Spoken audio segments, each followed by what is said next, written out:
Hindenburg की report के बारे में आपका कुछ ख्याल है? मैं जानना चाह रहा हूँ देश का आम आदमी हिंडनबर्ग की रिपोर्ट को कितना सीरियसली लेता है। सर, हिंडनबर्ग की रिपोर्ट जब आई थी और वो जब हमने सुना तो लगा कि यार ये तो गड़बड़ है, अगर कुछ ऐसी संस्था में हो रहा है तो वो तो बहुत बड़ा ट्रस्ट का इशू है। लेकिन फिर जिस तरह से सेबी की वो आई, उस पर बयान कि नहीं ऐसा कुछ नहीं है, ये लोग बस सेबी को बदनाम करने की चाहें जो भी कर रहे हैं। सेबी को उससे मिले। हाँ, तो अब आम जनता को समझ में नहीं आता है कि ये लोग सच बोल रहे हैं कि वो सच बोल रहे हैं। हमें किस पे विश्वास करना चाहिए, किस पर नहीं करना चाहिए। तो जनता बस कंफ्यूज है। जिसका जो राय बनाना है, अगर मान लीजिए पार्टी वाइज अगर देखा जाए तो कोई बीजेपी के पक्ष में है या फिर कोई इंडिया के पक्ष में है, तो जो उनकी विचारधारा है, उनके नेता कहते हैं, उसके हिसाब से लोग अपनी राय बना लेते हैं। नहीं, लोग मतलब आप ये कहना चाह रहे हैं लोग फैक्ट्स जानने के बजाय पहले पूर्वाग्रह से ही ग्रसित है, या इस तरफ है या उस तरफ है, असलियत क्या है, फैक्ट क्या है, इसको जानने की जरूरत किसी को नहीं पता सर।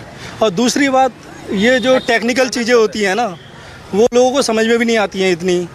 अगर लोगों ने समझने की कोशिश की तो उसमें कुछ ऐसा वर्ड ले आएंगे या कुछ भी ले आएंगे जिससे लोगों को समझ में ही नहीं आएगा। वो मतलब घूम घुमा के फिर से वो कुछ समझ में नहीं आएगा। यार मैं तो अभी कह रहा था कि 8 करोड़ लोग जिस देश में इनकम टैक्स रिटर्न भरते हैं, 5 करोड़ से कम लोग इनकम टैक्स देते हैं। हाँ। उस देश की 140 करोड़ पॉपुलेशन है।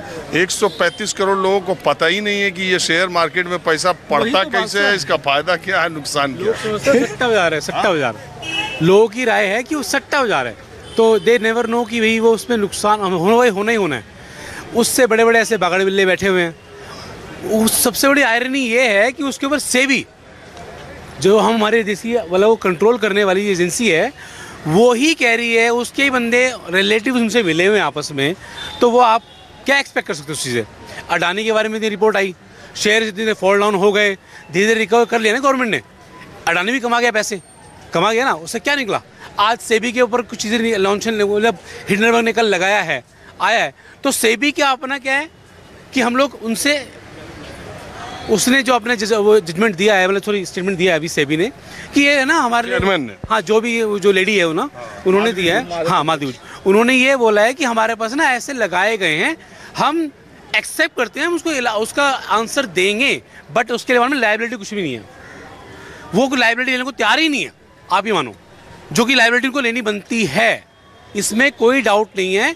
सेबी का ही पूरा लोचा है, जिसकी वजह से अडानी 2004 में मैंने सुना है कि कोई 10th हाउस कंपनी होती थी उसकी। आज की डेट में बहुत पुराने बिजनेस है यार ऐसे। नहीं, अब तुम भी तो व्हाट्सएप पे चल रहा है। व्हाट्सएप नहीं है।